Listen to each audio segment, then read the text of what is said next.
maintain a limited number of troops in Syria? Well, we don't think it's going to be necessary. I don't want to leave troops there. It's very dangerous for, we had 28 troops as it turned out. People said 50, it was 28.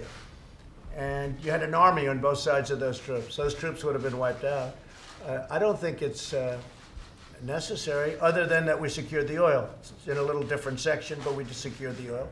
And the other region where we've been asked by Israel and Jordan to leave a small number of troops is a totally different section of Syria near Jordan and close to Israel. And that's a totally different section. That's a totally different mindset. So we have a small group there, and we've secured the oil. Other than that, there's no reason for it, in our opinion. And again, the Kurds are going to be watching. We're working with the Kurds. We have a good relationship with the Kurds. But we never agreed to, protect the Kurds. We fought with them for 3.5 to 4 years. We never agreed to protect the Kurds for the rest of their lives. Remember this. When Iraq was fighting the Kurds, everybody thought we were going to fight with the Kurds. I said, well, it's a little strange that we're fighting with the Kurds when we just spent $4 trillion on Iraq, and now we're going to be fighting Iraq. So what I did is I said, we're not going to take a position. Let them fight themselves. I thought the Kurds would do very well. Everyone said, oh, the Kurds will do very well. Well, Iraq moved in and the Kurds left. They didn't fight because they didn't have us to fight with.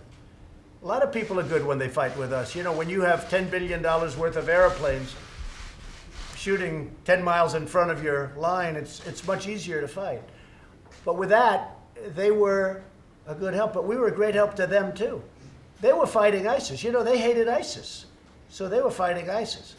But we never agreed. Where's an agreement that said we have to stay in the Middle East for the rest of humanity, for the rest of civilization to protect the Kurds? It never said that.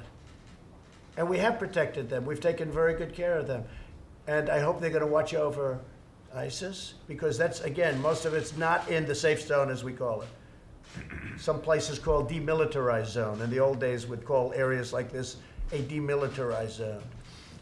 And our relationship with the Kurds is good, and they're going to be safe. And I will say this, if shooting didn't start for a couple of days, I don't think the Kurds would have moved. I don't think, frankly, you would have been able to make a very easy deal with Turkey.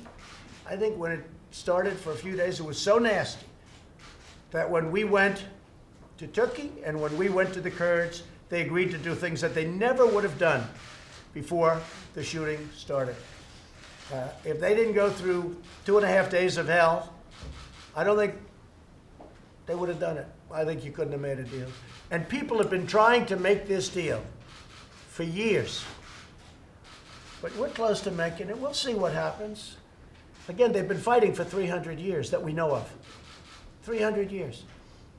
So why should we put our soldiers in the midst of two large groups, hundreds of thousands potentially of people that are fighting? I don't think so.